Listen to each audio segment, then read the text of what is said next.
All right, today we're going to tear down a web page you probably see every single day, maybe even multiple times a day, but I'm willing to bet you've never really looked at it. So let me ask you something. Just think about it for a sec. Is it your newsfeed, your email, social media? What's the one page that's kind of standing between you and almost everything you do online? It's this, the sign-in page. Just two simple words that are basically the command to unlock our entire digital world. It's so common, so routine, we just fly right past it without a second thought. But today, we're going to break it down. So first things first, let's reframe what this page actually is. This isn't just a form you fill out, it's more like a universal gateway, a checkpoint we pass through constantly. And just like any gateway, it asks for something very specific before it lets you through. And what's the very first thing it asks for? Well, it needs proof of your identity. You've got to show that you are who you say you are, and you do that by showing it your unique digital key. You know that first box where you type in your email or phone number? That's not just Google asking for your contact info. Nope, it's asking for your unique digital address. In the huge, vast space of the internet, this is the one thing that points directly and only to you. And then you see this phrase right here, use your Google account. This is so important. It's not just a username for one app, it's a signal that this is part of something much, much bigger. So what exactly is a Google account? Well, think of it like this. A Google account is your single unified digital identity. It's the master key that unlocks this massive ecosystem. It gets you into your email, your documents, your photos, your search history, your maps. Everything. It's all tied to this one single key.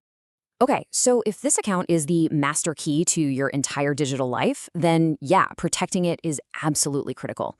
And the sign-in page, it actually anticipates this. It has features built right in to secure that key and to help you out if you ever lose it. You see that little unassuming forgot email link? That's your first line of defense. It's basically the digital equivalent of a lost and found for your entire online identity.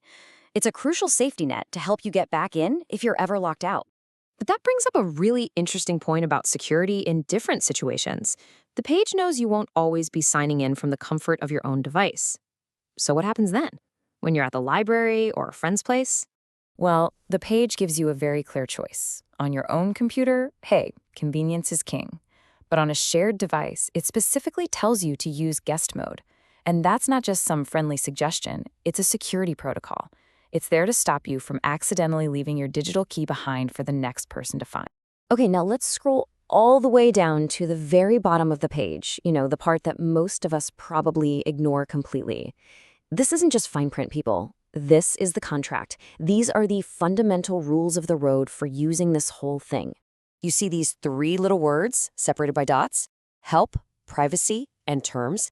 Every single one of them is a pillar that defines the entire relationship between you and the digital world you're about to step into.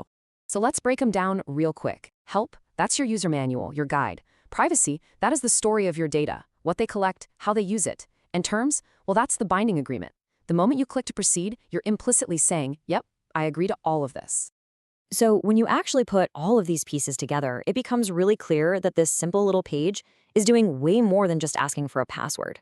It's a multi-step process that basically defines our modern online experience. It all boils down to these three things.